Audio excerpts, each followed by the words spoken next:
Hello दोस्तों, मैं समय मस्तानी। आप लोग देख रहे हैं हमारे अपने यूट्यूब चैनल गीत संगीत हिट को। तो मैं आ गया हूँ एक और नए वीडियो में, एक और नए सॉन्ग के साथ। आप लोगों को थंबनेल देखकर पता चल गया होगा कि ये सॉन्ग किस ट्रैक पर होने वाला है। तो चलिए वीडियो को स्टार्ट करते हैं।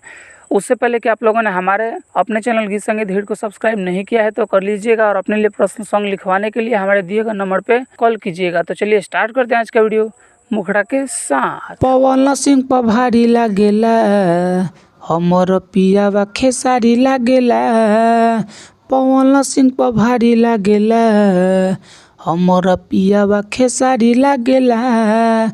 अरे छापा के हटे रंगदार, घूमे दुनिया ई सारी लागेला।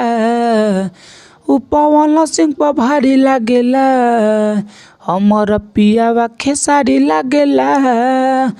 पवन सिंह पर भारी लागेला, हमर पियावा खेसारी लागेला।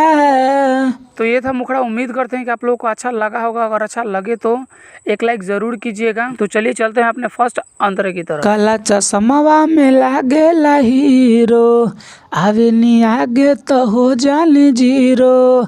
सबक सिंगार सखी पूरा करावे, मरदा हमार सखी गर्दा उड़ावे। अरे लागे करी बड़का बवाल, काटे वाला यारी लागेला। उ पवन सिंह पर भारी लागेला, हमर पियावा खेसारी लागेला।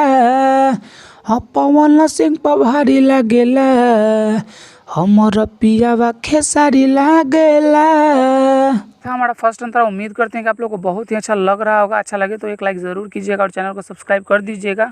और अगला सॉन्ग किस ट्रैक पर चाहिए कमेंट करके बताइएगा। तो चलिए अब चलते हैं अपने दूसरे अंतरे की तरफ। ले के थार कर हमके घुमावे, सखी सूरतिया ये दिलावा के भावे। जुग जुग जिया नहीं लागे नजरिया, हिले ला जिला पूरा शहर बजरिया। नंबर 1 बट सैया हमार, खबर सूचना में जारी लागेला। उ पवन सिंह पर भारी लागेला, हमर पियावा खेसारी लागेला।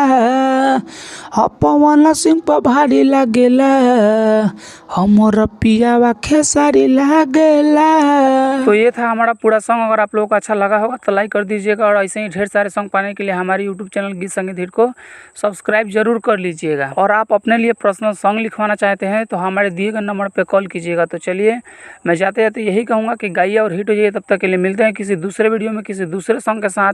तब तक के लिए नमस्कार।